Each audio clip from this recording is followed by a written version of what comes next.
ان یہودیوں نے مدینہ کے اطراف کو جب اپنا وطن بنایا تھا تو در حقیقت انہیں نشانیوں کا پیچھا کرتے ہوئے، ان مشاہدات کو ڈھونڈتے ڈھونڈتے اس زرزمین پہ آ کر آباد ہو گئے تھے، اس یقین کے ساتھ کہ یہیں کہیں قریب میں وہ سرزمین ہے جہاں آخری نبی نے اپنی نبوت کا اعلان کرنا ہے۔ تو یہ کوئی ڈھکی چھپی بات نہیں تھی کہ جس سے ہم خدا نخواستہ یہ سمجھیں کہ یہ کیسے پتہ چل گیا تھا لوگوں کو کہ یہ ہونے لگا۔ لہٰذا وہ یہودی عالم خواتین سے صحن کعبہ میں یہ گفتگو کر رہا تھا کہ ان قریب، بہت قریب اس نبی کا ظہور ہونے والا ہے، نشانیاں یہی بتا رہی ہیں۔ لہٰذا چونکہ خواتین ساری کھڑی تھیں تو ان سے گفتگو ہو رہی تھی، تو ان سے کہا کہ اگر تم میں سے کسی کو یہ موقع ملتا ہے، اپرچونٹی ملتی ہے اور ایسا موقع میسر آتا ہے کہ ان کی شریک حیات بن سکتی ہو، تو قطعی طور پر اس میں تاخیر نہ کرنا اور اس فیصلے کے لیے ایگری جو ہے وہ ہو جانا۔ اب جب یہودی عالم دین کی اس بات پر خواتین جو ہے وہ ہنستی، مذاق اڑاتی اور وہ اپنے گھروں کو چلی گئی، مگر جناب خدیجہ سلام اللہ علیہا جو کہ ابھی طواف کعبہ کے لیے آ رہی تھی، ان کے دل میں یہ بات بالکل بیٹھ گئی اور رک گئی۔ اور اس کی وجہ یہ نہیں تھی کہ یہ آپ پہلی مرتبہ سن رہی تھیں، بلکہ آپ کے دل میں یہ بات اس وجہ سے رک گئی کہ اس سے چند دن پہلے ہی آپ نے خواب دیکھا تھا، اور آپ نے دیکھا تھا کہ دور مکہ کے افق پر ایک ستارہ نمودار ہوتا ہے، اور پھر وہ بطحا کے اوپر چمکتا ہوا جناب خدیجہ سلام اللہ علیہا کے گھر میں آتا ہے اور یہاں اترتا ہے اور نازل ہوتا ہے، اور پھر یہاں سے اس تارے کی کرنیں پورے عالم میں پھیل جاتی ہوتی ہیں، اور مشرق و مغرب سے لوگ وہاں پہ جناب خدیجہ سلام اللہ علیہا کے گھر میں جوک در جوک اور گروہ در گروہ آ رہے ہوتے ہیں۔ یہ خواب دیکھنے کے بعد آپ نے اس خواب کا تذکرہ اپنے چچا زاد بھائی ورقہ ابن نوفل سے بھی کیا تھا، جو کہ خود اس زمانے کے ایک بہت بڑے عالم تھے آسمانی ادیان اور علوم کے۔ تو ان کے ساتھ جب انہوں نے تذکرہ کیا تھا تو اس خواب کو سن کر وہ حیرت زدہ رہ گئے تھے، اور انہوں نے کہا تھا کہ البشرا یبنت الام، کہ اے میری چچا زاد بہن، میں تو آپ کو مبارکباد دیتا ہوں،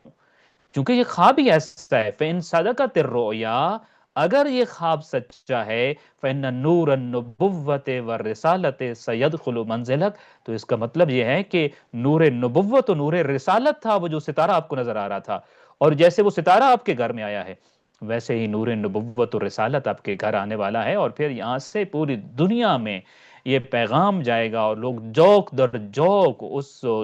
نبوت اور رسالت کے اوپر ایمان لائیں گے اور دائرہ اسلام میں داخل ہوں گے۔ تو یہ اس کی تعبیر مجھے یہ نظر آ رہی ہے کہ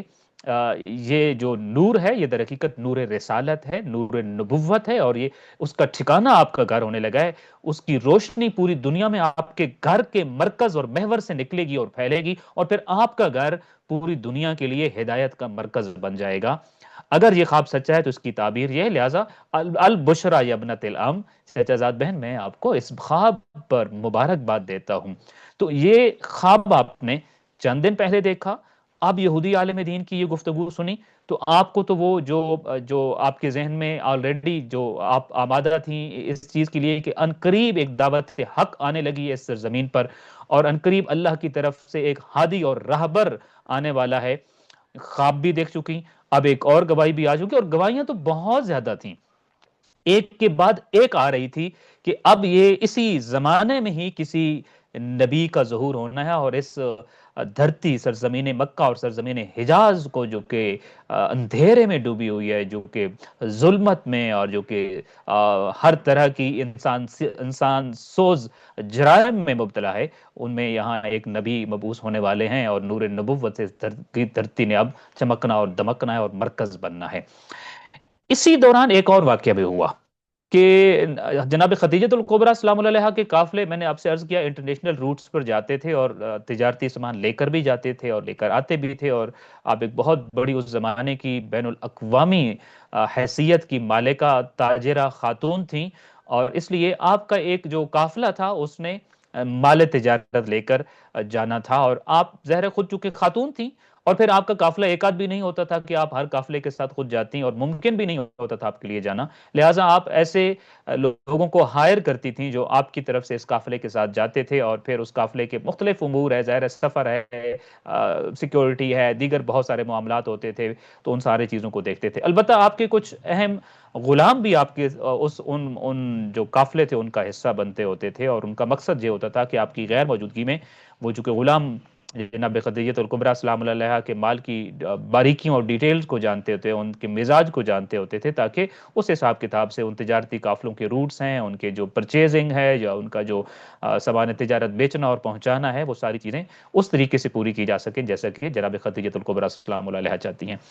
تو اب ایک قافلے کے لیے آپ نے جو جانا تھا، جس اجیر کا انتخاب ہوا وہ نبی کریم صلی اللہ علیہ وآلہ وسلم کی ذات تھی۔ اور میں آنیسٹلی سپیکنگ آپ سے کہوں کہ میں جب اس لفظ کو ادا کرتا ہوں تو حیرت بھی ہوتی ہے اور تعجب بھی ہوتا ہے کہ سید الانبیاء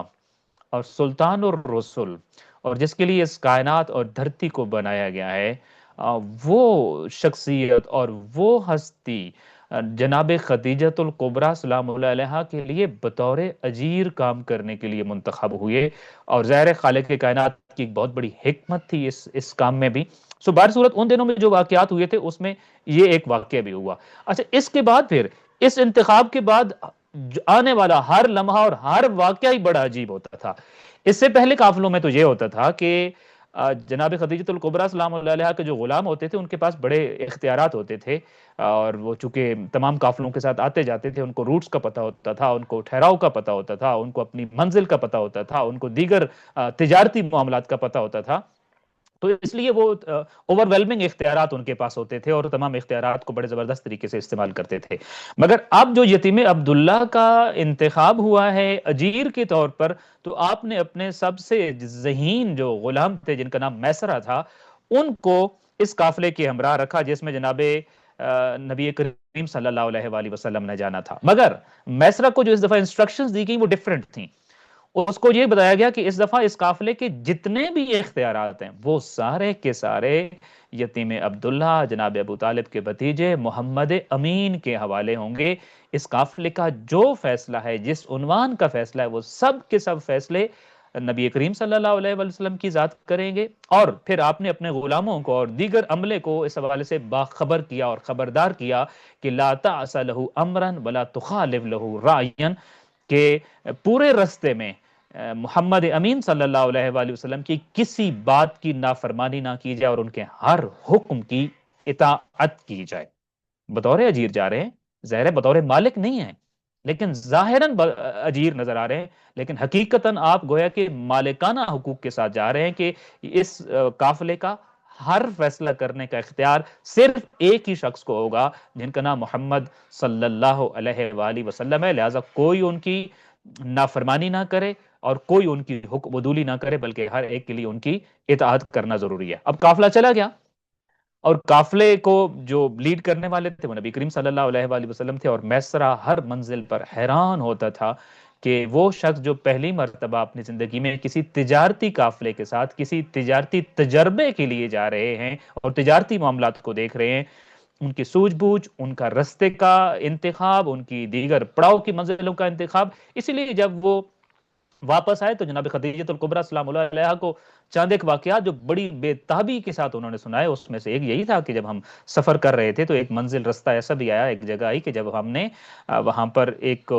وادی میں روکنا چاہا، اور اس کی وجہ یہ تھی کہ وادی میں درخت تھے اور چھاؤں بھی تھی اور وہاں پہ پانی بھی موجود تھا، چونکہ پانی کے چشمے یا کنویں تھے۔ ہم وہاں رکنا چاہتے تھے اور ہمارا قافلہ ہر دفعہ گزرتے ہوئے اسی مقام پر رکا کرتا تھا اور باقی لوگ بھی ادھر ہی رکتے ہوتے تھے۔ مگر جب ہم نے پڑاؤ کا ارادہ کیا تو محمد صلی اللہ علیہ وآلہ وسلم نے ہمیں حکم دیا کہ یہاں قافلے کو نہیں روکا جائے گا، اور سامان تجارت یہاں نہیں کھولا جائے گا، اور سواریوں کے اوپر سے بوجھ نہیں اتارا جائے گا، بلکہ آپ اس وادی کو کراس کر کے جب پہاڑ کے اوپر چلے گئے اور اونچائی پہ پہنچے تو وہاں پر انہوں نے حکم دیا کہ یہاں قافلے کو ٹھہرایا جائے۔ قافلے والے سارے حیران تھے کہ نہ ادھر چھاؤں ہے، نہ یہاں پانی ہے، نہ کوئی وادی ہے، اور اس جگہ پر رکنے میں کیا مصلحت ہو سکتی ہے۔ مگر حکم پیش نظر تھا کہ کوئی ان کی مخالفت نہیں کرے گا، سب ان کی اطاعت کریں گے، لہٰذا خاموشی سے سارے وہیں رک گئے۔ اور پھر میسرہ بتا رہے تھے جناب خدیجۃ الکبریٰ سلام اللہ علیہا کو کہ اے میری مالکن، کچھ ہی دیر کے بعد بادل نمودار ہوئے اور اتنی طوفانی بارش ہوئی اور اتنی موسلادھار بارش ہوئی کہ پوری وادی میں طغیانی اور سیلابی کیفیت پیدا ہو گئی، اور تب ہمیں سمجھ آئی کہ اگر ہمارا قافلہ یہاں رکا ہوا ہوتا تو ہمارا مال و اسباب اور ہمارے جانور جو تھے وہ اس سیلابی ریلے کی نظر ہو جاتے اور ہمیں نقصان اٹھانا پڑتا، تب ہمیں معلوم ہوا کہ نبی کریم صلی اللہ علیہ وآلہ وسلم کا یہ فیصلہ یقینی طور پر کسی غیبی طاقت کا اشارہ تھا، جس کی وجہ سے نبی کریم صلی اللہ علیہ وآلہ وسلم یہ فیصلہ کر رہے تھے۔ وہ جناب خدیجہ الکبریٰ سلام اللہ علیہا کو انہوں نے یہ بھی بتایا کہ ہم جب ایلا نامی کسی قصبے اور قافلے گاؤں سے گزرے تھے تو وہاں پر بھی ایک کنواں تھا جو کہ خشک تھا، اور نبی کریم صلی اللہ علیہ وآلہ وسلم جب وہاں پہنچے تو آپ نے ایسے اس کنویں کے اندر اپنا ہاتھ نیچے کی طرف دراز کیا، اور جب ہاتھ باہر نکالا تو ہم سارے حیرت زدہ تھے کہ اس ہاتھ میں پانی تھا، اور اس پانی سے آپ اپنے ہاتھ دھو رہے تھے۔ تو ہم سارے ابھی اسی چیز پر حیران ہی تھے کہ نبی کریم صلی اللہ علیہ وسلم ہاتھ دھو کر جس درخت کے ساتھ جو ہے وہ اس کے نیچے جا کر کھڑے ہوئے، اور اس درخت کو سب لوگوں نے دیکھا کہ یہ بالکل یک دم اور ایک لمحے میں اور آن ہی آن میں وہ سرسبز ہو گیا، اور نبی کریم صلی اللہ علیہ وآلہ وسلم کا اس کے ساتھ پشت لگا کر اور اپنی ٹیک لگا کر بیٹھنے کا یہ اثر ہوا کہ وہ خشک درخت لمحوں میں ہرا بھرا اور سایہ دار ہو گیا۔ اور اس موقع پر اتفاقاً ایلا کا پادری بھی موجود تھا، اور جب اس نے یہ دو چیزیں اپنے سامنے دیکھیں تو وہ حیرت زدہ رہ گیا۔ میں نے عرض کیا کہ ایک خبر تو ان دنوں بڑی عام تھی کہ ایک نبی کا ظہور ہونے والا ہے اور عنقریب اعلان نبوت ہونے والا ہے، اور نہیں معلوم وہ کون ہوگا، مگر جب نبی کریم صلی اللہ علیہ وسلم ہاتھ دھونے کے بعد اور اس کنویں کے تازہ جاری ہونے والے پانی سے ہاتھ دھونے کے بعد اس تازہ سرسبز ہونے والے درخت کے نیچے بیٹھے تھے، تو اس وقت ایلا کے پادری کو اپنے علم کے مختلف ڈاٹس کو ملا کر، نقطوں کو ملا کر جب نتیجہ نکالا تو وہ لوگوں سے کہنے لگا، اے لوگوں میری بات سنو، ما نزل تحت هذه الشجرہ قط الا نبیون، کہ جو اس درخت کے نیچے ابھی بیٹھے ہیں یہ کوئی اور نہیں، میرا علم یہ کہتا ہے یہ کوئی نبی ہیں، یہ ایسے نہیں ہو سکتا۔ اور پھر وہ صرف یہ نہیں کہ لوگوں کو کوئی آئیڈیا دے رہے تھے اور کوئی اندازہ لگا رہے تھے اور بس ایک اندازہ گیری کر رہے تھے، لوگوں سے یہ جملہ کہنے کے بعد اس پادری نے اپنے ہاتھ بلند کیے اور بلند کر کے کہنے لگا، یا لیتو انی ادرکہ حین یؤمر بالخروج، کاش میں اس زمانے کو درس کا درک کر سکوں جب ظاہراً ان کو نبوت بھی عطا ہو جائے گی اور رسالت بھی مل چکی ہوگی، کاش میں اس زمانے کو پاس سکوں اور میں ان کے ہاتھ پر ایمان لے آؤں اور میں ان کا امتی بن سکوں۔ تو یہ جناب خدیجہ سلام اللہ علیہا کو یہ سارے واقعات میسرہ نے واپس آ کر بتائے تھے۔ میں عرض اس لیے کر رہا ہوں، یہ واقعات سنانا مقصد نہیں ہے کہ یہ مرحلہ بمرحلہ مختلف چیزیں جناب خدیجہ الکبریٰ سلام اللہ علیہا جان رہی تھیں، اپنے زمانے کی ایک بہت بڑی عالمہ خاتون تھیں، حالات زمانہ جانتی تھیں، حالات حاضرہ سے باخبر تھیں، پھر اس کو دینی علوم کے ساتھ بھی کمپیریزن میں ساری چیزیں بھی دیکھ رہی ہوتی تھیں، لہٰذا اس سفر کے بھی بہت سارے غیر معمولی واقعات تھے جو میسرہ کی زبانی جناب خدیجہ الکبریٰ سلام اللہ علیہا تک پہنچے تھے، اور کیوں نہ پہنچتے، اس قافلے نے جو نبی کریم صلی اللہ علیہ وآلہ وسلم کے ہمراہ جو سامان تجارت کے لیے گیا تھا، اس نے ریکارڈ منافع حاصل کیا تھا، اور وہ میسرہ نے اس کی وجہ بھی بتائی تھی کہ جب ہم جہاں ہماری منزل تھی اور منزل پر پہنچے، شام منزل تھی آف کورس، تو جب سارے قافلے دیگر بھی مختلف جاتے ہوں گے، اور شام پہنچنے سے پہلے نبی کریم صلی اللہ علیہ وآلہ وسلم نے اپنے قافلے کو حکم دیا کہ ہم آج شام داخل نہیں ہوں گے۔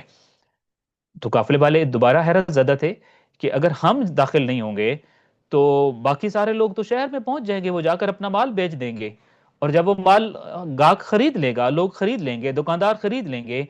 اور پھر اگلے روز یا چند دن کی تاخیر کے بعد جب ہم بازار میں جائیں گے تو بازار میں تو یہ چیز پہلے سے موجود ہوگی، ہم سے کوئی لینے کے لیے تیار ہی نہیں ہوگا۔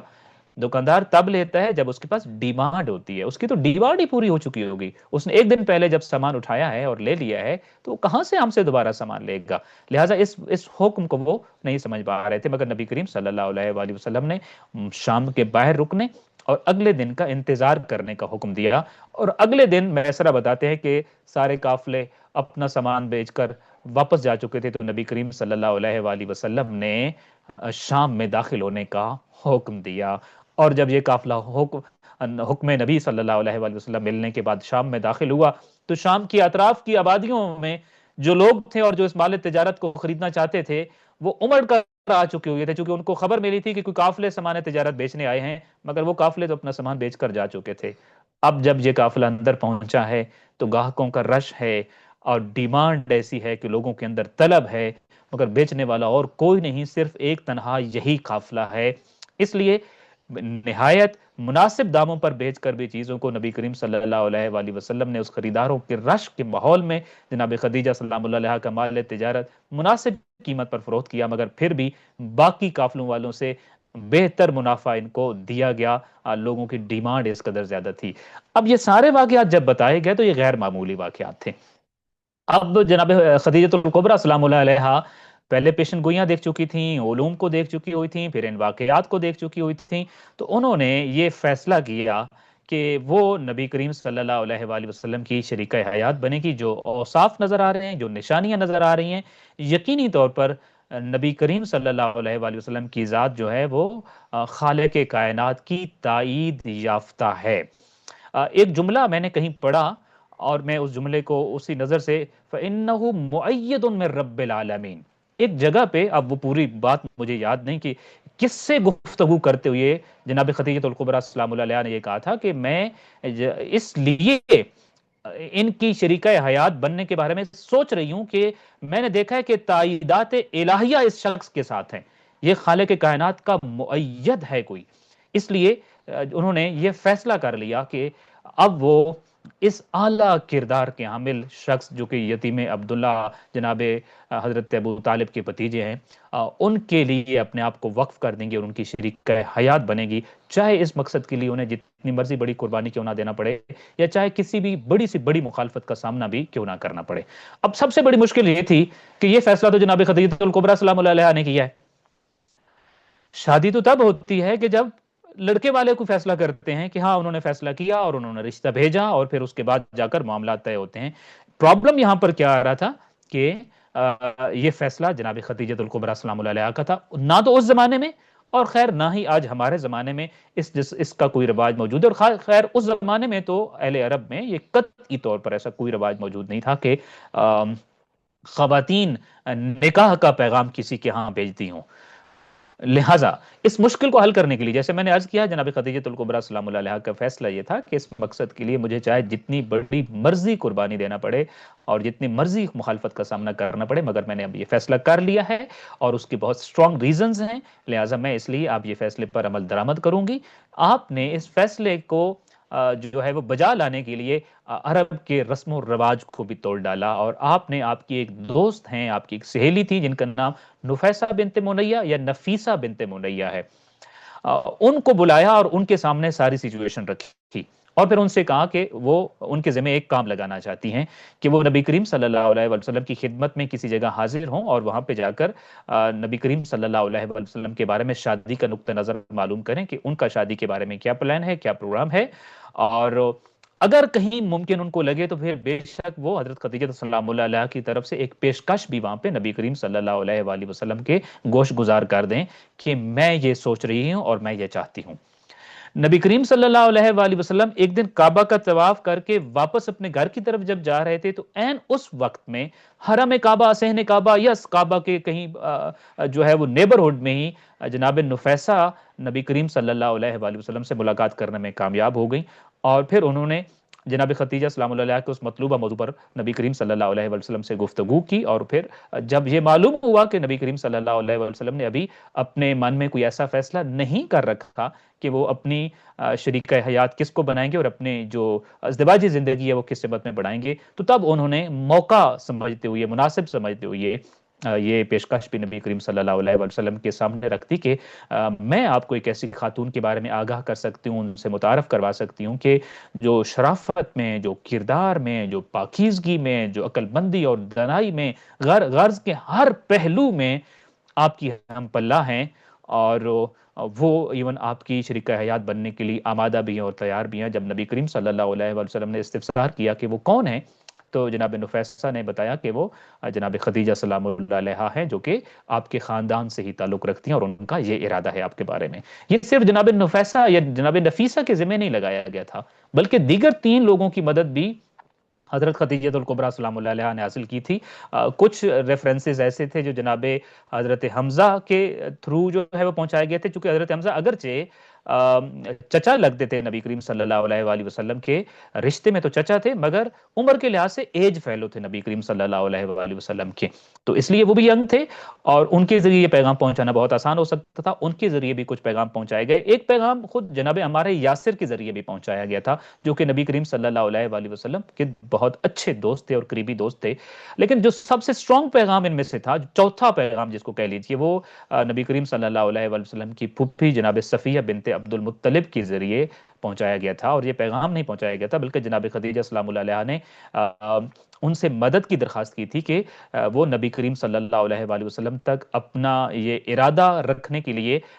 نبی کریم صلی اللہ علیہ وسلم کی پھپھی کی مدد چاہتی ہیں، جناب صفیہ بنت عبد المطلب کی مدد چاہتی ہیں، اور جناب صفیہ نے اس مسئلے میں بہت مدد کی بھی صحیح، بلکہ ایک مرتبہ تو انہوں نے نبی کریم صلی اللہ علیہ وآلہ وسلم اور جناب خدیجہ الکبریٰ سلام اللہ علیہا کو اپنی موجودگی میں ایک ملاقات بھی ارینج کی، اور اس ملاقات کا ایک جملہ بہت ضروری ہے جس کا تذکرہ کیا جا سکتا ہے کہ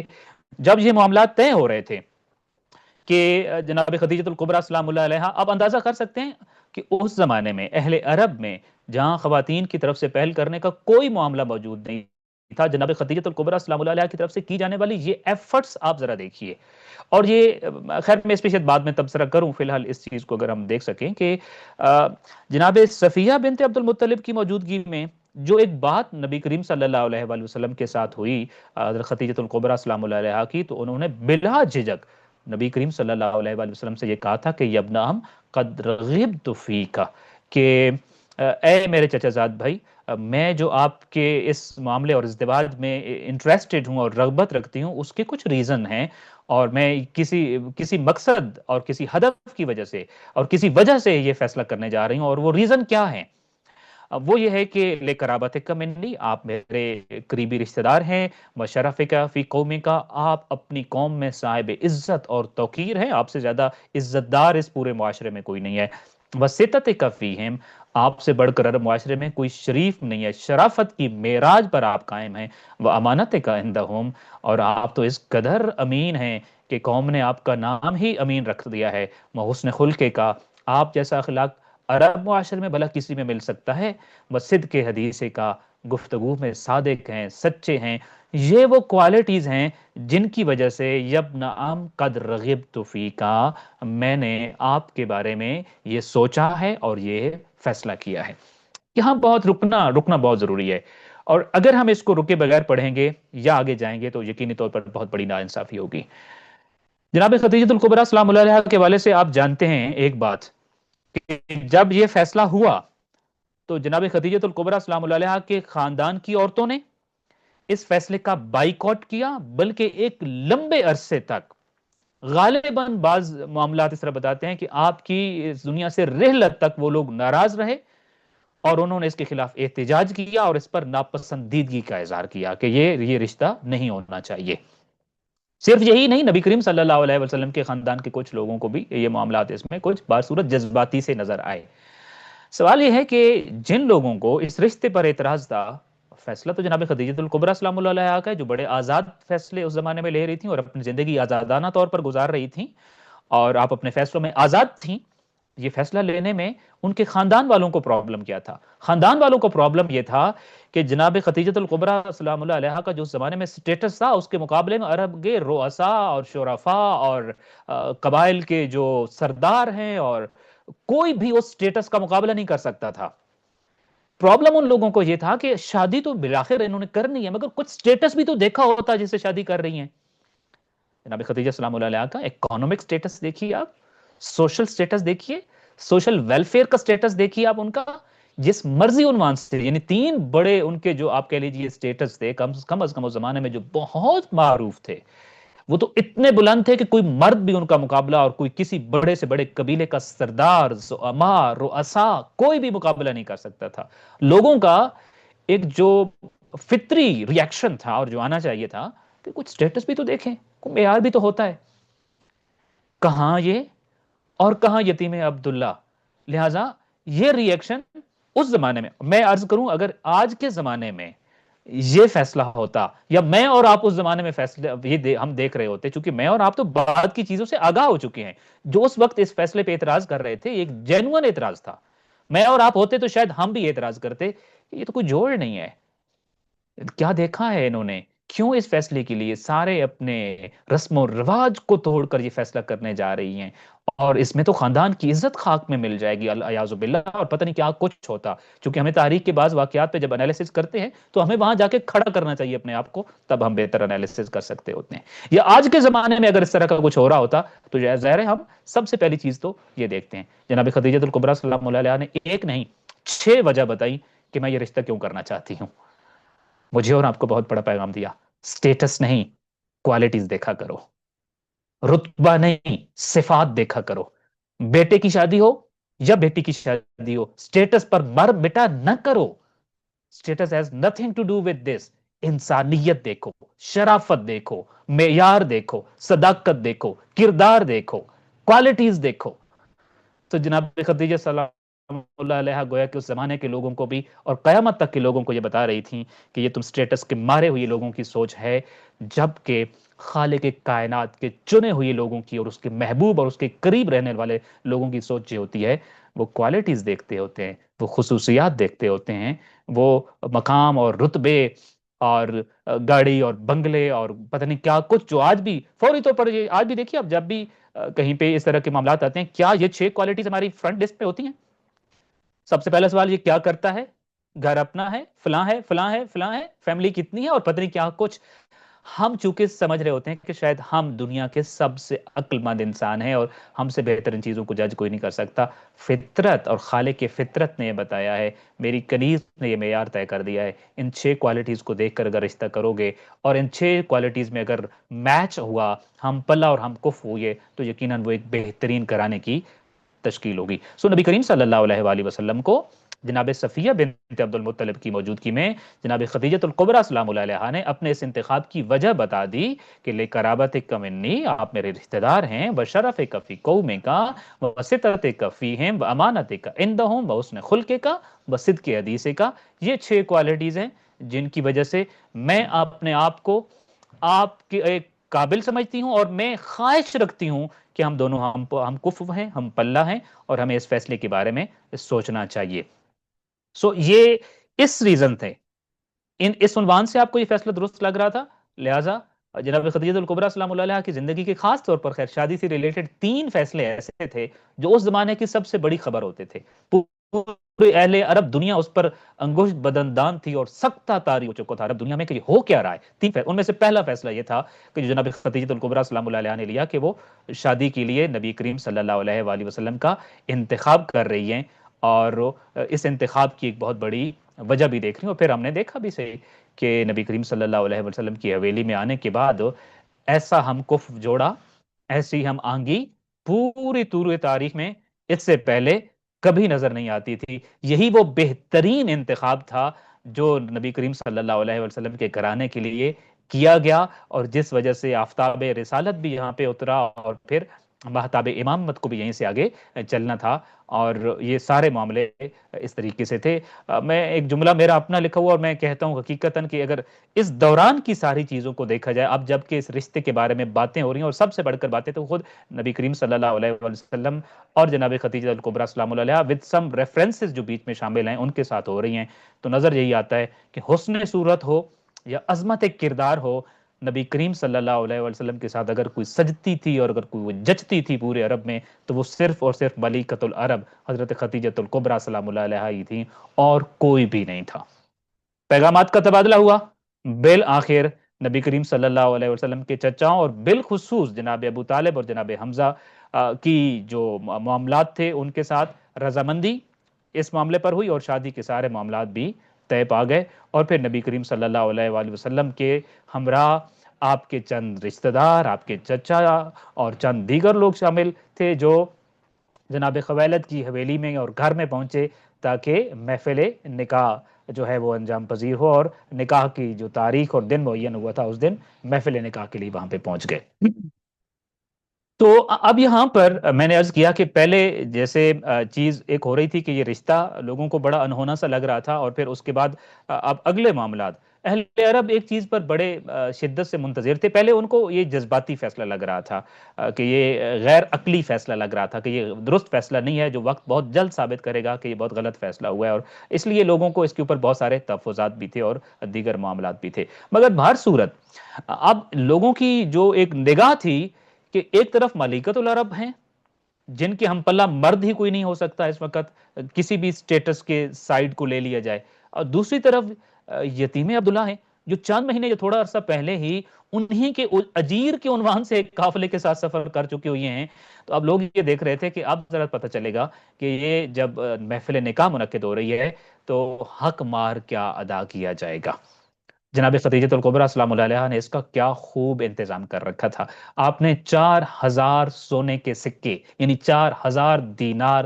جناب ابو طالب علیہ الصلوۃ والسلام کے پاس پہلے ہی پہنچا رکھے تھے، تاکہ نکاح کے دن نبی کریم صلی اللہ علیہ وآلہ وسلم یہ جو رقم ہے لوگوں کے سامنے نبی کریم صلی اللہ علیہ وآلہ وسلم کی طرف سے حق مار کے طور پر پیش کی جائے، اور تاکہ جو کسی کے ذہن میں یہ آ سکتا تھا خدا نہ خواستہ کہ یہ وہ حق مار نہیں دے سکے جو ڈیزرو کرتی تھی ملکۃ العرب، اور یہ حق مار نہ دے سکنے کی وجہ سے کسی کے ذہن میں نبی کریم صلی اللہ علیہ وسلم کی شخصیت کے بارے میں کوئی سوال پیدا ہوتا، کوئی معاملات پیدا ہوتے، تو آپ چاہتی تھیں کہ ایسا بھی ممکن نہ ہو کہ کوئی نبی کریم صلی اللہ علیہ وسلم کی مالی حیثیت پر ہی سوال اٹھائے یا اس کو کوئی نیگیٹو خبر کا رخ دینے کی کوشش کرے. اس لیے 4000 سکے جناب ابو طالب کے پاس پہنچا دیے گئے تاکہ نکاح کے موقع پر حق مہر کے طور پر ادا کیا جائے. البتہ ایک روایت کے مطابق یہ ہے کہ جناب ابو طالب نے خود یہ حق مہر ادا کیا، اور یہ البتہ دونوں روایات اپنی جگہ پر موجود ہیں. نبی کریم صلی اللہ علیہ وسلم کے اس جو موقع تھا، چند ایک باتیں اور ہیں. I'm really very sorry، میرے اپنے خیال میں جو جن موضوعات پہ ہمارے معاشرے میں بہت زیادہ بات کرنے کی ضرورت ہے اور بہت پروڈکٹیو بات کرنے کی ضرورت ہے، اور جہاں بہت زیادہ ڈیمیجز ہو رہے ہیں ان کو کنٹرول کرنے کی ضرورت ہے، وہ خود ایک شادی کا معاملہ ہوتا ہے. ہمارے ہاں دو خاندان جب شادی کر رہے ہوتے ہیں تو وہاں بہت ساری الجھنیں اور مسائل اور پرابلمز اور پریشانیاں اور پتہ نہیں کیا کچھ معاملات ہوتا ہے جس سے گزر کے گویا کہ ایک آگ کا دریا ہوتا ہے جس سے گزر کے دو خاندان ایک شادی کا بندھن باندھنے کے قابل ہوتے ہیں. دو شادیاں اگر ہم تاریخ میں پڑھ لیں اور محبت کی نگاہوں سے پڑھ لیں اور اطاعت کے درجے میں اتار لیں تو میرا خیال ہے ہماری زندگیوں کے نئے آغاز بہت خوبصورت ہو سکتے ہیں. ایک یہ شادی ہے جو جناب خدیجۃ الکبریٰ سلام اللہ علیہ کے جو نئے سفر کا آغاز ہے، اور دوسری شادی جناب نبی کریم صلی اللہ علیہ وسلم کی دختر نیک اختر اور جناب علی ابن ابی طالب علیہ السلام کی ہے. ایک پوائنٹ میں جو اس موقع پہ عرض کرنا چاہ رہا ہوں، ہمارے ہاں بہت زیادہ جو میں کہوں لیگ پولنگ ہوتی ہے یا کچھ اس طرح کے کھینچا تانی کے مسائل آ رہے ہوتے ہیں دو خاندانوں کے درمیان، اور اکثر و بیشتر جہاں سے پرابلمز اور مسائل کا آغاز ہوتا ہے اور پھر وہ ساری زندگی نہ ختم ہونے والا ایک ساز بن جاتا ہے اور اس کے معاملات بڑھتے ہی چلے جاتے ہوتے ہیں. جناب خدیجۃ الکبریٰ سلام اللہ علیہ کی طرف سے اس نکاح کے موقع پر کتنے ہی قدم اٹھائے گئے ہیں جو نبی کریم صلی اللہ علیہ وسلم اور آپ کی چچاؤں کی آسانی کی خاطر ماز اٹھائے گئے تھے، ان کی عزت افزائی کے لیے کیے گئے تھے، ان کی توقیر کے لیے کیے گئے تھے، ان کا سر بلند کرنے کے لیے کیے گئے تھے. یعنی اس کا مطلب یہ ہوتا ہے کہ دونوں خاندان ایک دوسرے کے لیے آسانیاں پیدا کریں، ایک دوسرے کا ہاتھ تھامیں. اگر خدا نخواستہ کوئی کسی معاملے میں بوجھ اس پہ آ رہا ہو یا کوئی پرابلم کوئی ایسی چیز ہو جو اس سے ہینڈل نہ ہو پا رہی ہو، تو دوسرا خاندان آگے بڑھے اور اس کو اپنے برابر رکھ کر ایکول لیول پہ اس معاملے کو یوں اٹھائیں کہ اس کے بعد ان کا جو عزت ہے وہ سانجھی ہے، جو خدا نخواستہ ذلت ہے تو وہ بھی تو ان کی سانجھی ہے. تو جناب خدیجۃ الکبریٰ سلام اللہ علیہ نے ان تمام چیزوں کو بیفور ٹائم بہت اچھے طریقے سے مینج کیا، اور پھر یہ جو 4000 سکے تھے یہ پہنچا دیے گئے. اچھا، یہ خبر کہیں سے لیک ہو گئی، کہیں سے یہ خبر ابو جہل تک پہنچ گئی کہ یہ جو حق مار دیا جا رہا ہے وہ نبی کریم صلی اللہ علیہ وآلہ وسلم اپنے ذاتی مال و دولت سے نہیں دے رہے ہیں، اور ان کے پاس تو اتنی مال و دولت ہے بھی نہیں. تو اس لیے یہ جو حق مار دیا جا رہا ہے یہ در حقیقت جناب خدیجۃ الکبریٰ سلام اللہ علیہ کا بھیجا ہوا تھا. تو اس لیے وہ اس موقع پر اس نے جیسا کہ ہر موقع پر ہر اچھی محفل کو وہ برباد کرنے کی کوشش کرتا ہوتا تھا ان کا یہ فسادی چچا، جیسا کہ دعوت ذوالعشیرہ میں بھی آپ دیکھتے ہیں، یہاں پر بھی اس نے اس محفل کو سبوتاج کرنے کی کوشش کی اور فتنہ و فساد پھیلانے کی کوشش کی، اور جب یہ محفل منعقد ہو رہی تھی تو وہ اٹھ کھڑا ہوا اور پکار کر کہنے لگا یا قوم رعین الرجال یمہرون النساء. اور لوگوں، ہم تو ابھی تک دیکھتے رہے تھے کہ آج دن تک یہ ہوا تھا کہ مرد عورت کو حق مار دیتا ہوتا ہے. یہ آج کیا ہو گئے ہیں؟ آج ہم دیکھ رہے ہیں کہ ایک عورت ہے جس نے مرد کو حق مار کی رقم بھیجی ہوئی ہے. یہ تو رواج ہی پلٹ گئے ہیں اور بدل گئے ہیں. مقصد یہ تھا تاکہ وہ یہاں ذلت خدا نخواستہ پیدا کر سکے نبی کریم صلی اللہ علیہ وسلم کے خاندان کے لیے اور ان کے چچاؤں کے لیے، اور اس خوشی کی محفل میں کوئی نیگیٹیوٹی کو کریٹ کر سکے، اور جو ہے وہ نئی خبریں اور منفی خبریں پیدا کر سکے. مگر اس محفل میں جناب ابو طالب بھی تو بیٹھے ہوئے تھے. سو لہٰذا جناب ابو طالب نے جب اس کا یہ بکواس سنا تو اسی موقع پر اس کو کیا خوب جواب دیا اور اس کو کہا اے بدبخت چپ ہو جا کہ مثل محمد صلی اللہ علیہ وآلہ وسلم یحمل الیہ ویوتا، کہ اگر بیٹا محمد سا ہو تو اس کو بیٹی کا رشتہ بھی دیا جاتا ہے اور ساتھ میں حق مار کی خطیر رقم بھی عطا کی جاتی ہے. ومثلو کہا میں یہدی ولا یقبل منہ، اور تمہارے جیسے احمق بڑے بڑے حق مار کی رقم دینا بھی چاہیں تو کوئی اپنی بیٹی کا رشتہ دینے کے لیے قبول ہی نہیں کرتا ان کو. تو یوں جناب ابو طالب نے اس کا منہ بند کیا، اور پھر یہ خطبہ نکاح ہوا اور یہ عقد اپنے جو عقد کی محفل جو ہے وہ منعقد ہوئی، اور نبی کریم صلی اللہ علیہ وسلم کا آپ کو معلوم ہے کہ خطبہ نکاح جناب ابو طالب نے پڑھا اور جناب ابو طالب نے اس نکاح کی سرمنی میں مرکزی کردار ادا کیا. نکاح ہو گیا.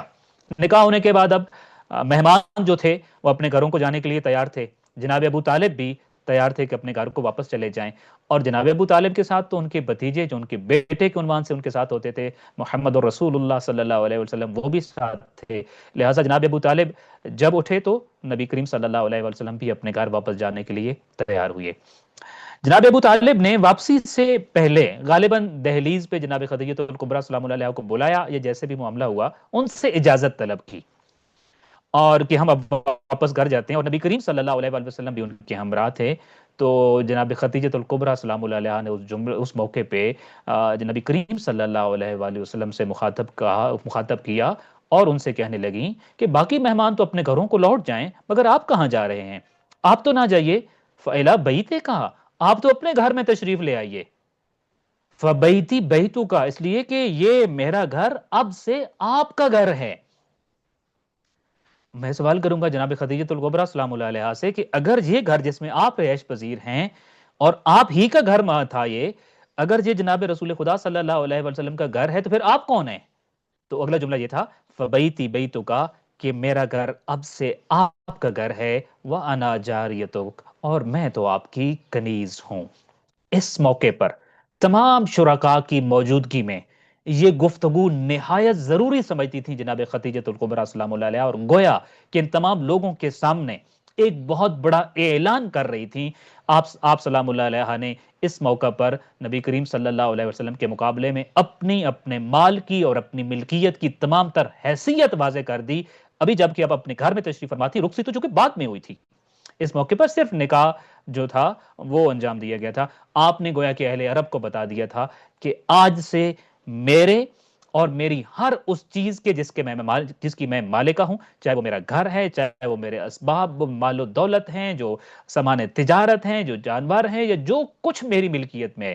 آج سے محمد مصطفیٰ صلی اللہ علیہ وسلم میرے بھی اور میری تمام ملکیتوں کے بھی مالک ہیں. ایک وقت تھا گویا کہ آپ زبان حال سے کہہ رہی تھی کہ میں ملکۃ العرب ہوا کہلاتی تھی. لوگوں اب آگاہ رہنا، میں اب ملکۃ العرب نہیں، میں مملوکۃ محمد ہوں. میں محمد صلی اللہ علیہ وآلہ وسلم کی کنیز بن گئی ہوں، اور ان کی کنیزی کے لیے میں نے اپنا انتخاب کیا کہ میں ان کے رشتہ ازدواج میں آ کر ان کی کنیزی میں آ جاؤں گویا کہ. سو یہ وہ معرفت تھی جو جناب خدیجہ الکبریٰ سلام اللہ علیہ کے دل میں موجود تھی نبی کریم صلی اللہ علیہ وآلہ وسلم کی، اور جس میں ہمارے لیے بہت سارے پیغامات عملی زندگی کے لیے بھی ہیں. کچھ دیگر چیزیں انشاءاللہ تعالی ہم اس کو کل کے لیے چھوڑتے ہیں، اور کوشش کریں گے کہ نبی کریم صلی اللہ علیہ وسلم کی جو یہ شریکہ حیات ہیں، اور ان کے والے سے البتہ ایک دو باتیں جس پہ شاید ہم کل مزید ڈیٹیل سے بات کریں کہ بہت زیادہ جو اختلافی بنایا گیا ہے دو شخصیات کو جو نبی کریم صلی اللہ علیہ وسلم کے دونوں محسن تھے، ایک جناب ابو طالب علیہ السلام اور پھر جناب خدیجۃ الکبریٰ السلام علیہ، جناب ابو طالب علیہ السلام کے والے سے تو ان کی ایمان تک کے معاملات کو الجھانے کی کوشش کی گئی، جبکہ جناب خدیجۃ الکبریٰ السلام علیہ کے سٹیٹس کو لوگ کرنے کے لیے کبھی کہا جاتا بیوہ تھیں، کبھی کہا جاتا مطلقہ تھیں، کبھی کہا جاتا 40 سال کی عمر تھی، جبکہ تاریخ کے مستند ترین جو کتب ہیں اور حوالے ہیں اور بتاتے ہیں کہ نبی کریم صلی اللہ علیہ وسلم اور جناب خدیجۃ الکبریٰ السلام علیہ ہم سن تھے، آپ کی عمر 25 سال تھی، آپ باقرہ بھی تھیں۔ جب لوگوں کے معیار الگ ہیں، لوگوں کا سٹیٹس دیکھیے کہ وہ نبی کریم صلی اللہ علیہ وسلم کی کون سی زوجہ افضل ہیں، اس کے لیے جو سٹیٹس ڈھونڈ رہے ہوتے ہیں اور جو معیارات طے کر رہے ہوتے ہیں وہ یہ ہوتے ہیں، اور ان خود ساختہ معیارات کو بچانے کے لیے پھر جناب خدیجۃ الکبریٰ السلام علیہ کی شخصیت اور ان کے بیک گراؤنڈ، ان کی تاریخ پر حملہ آور ہوتے ہیں۔ حالانکہ تاریخ کی یہ مسلمات میں سے اولین اور بنیادی سورسز جو ہیں اور پرائمری سورسز ہیں وہ یہ بتاتے ہیں کہ آپ جو ہے غیر شادی شدہ بھی تھیں، باقرہ بھی تھیں، اور آپ کی عمر 25 زیادہ سے زیادہ 27 سال تک کی ملتی ہے کہ جو آپ کی ایج تھی جب آپ شادی آپ کی ہوئی۔ اور وہ جو دیگر یہ ساری چیزیں مشہور ہیں وہ ایک دو کمزور نقطوں کو پکڑ کر پھیلانے کی کوشش کی گئی، اور جس جناب خدیجۃ الکبریٰ السلام علیہ کا مقام چھوٹا کرنے کی کوشش کی گئی۔ میں نے کل بھی کہا تھا یہ وہ بی بی ہیں جن سے ان کی رحلت کے بعد بھی حسد کیا گیا، اور وہ حسد آج بھی جاری ہے۔ اللہ تعالیٰ سے دعا کرتا ہوں کہ خالق کائنات ہمیں جناب خدیجۃ الکبریٰ السلام علیہ، ملکۃ العرب، مادر زہرا سلام اللہ علیہ کی محبت، ان کی اطاعت، ان کی معرفت ہمیں عطا فرمائے، اور انشاءاللہ اللہ تعالیٰ جناب خدیجۃ الکبریٰ السلام علیہ کی قربانیوں کی قدردانی کرنے، ان کی محنتوں کی قدردانی کرنے کی توفیق عطا فرمائے، اور ہماری نسلوں کو بھی ان کا اور ان کی اولاد کا محب بنائے رکھے۔ السلام علیکم ورحمۃ اللہ وبرکاتہ۔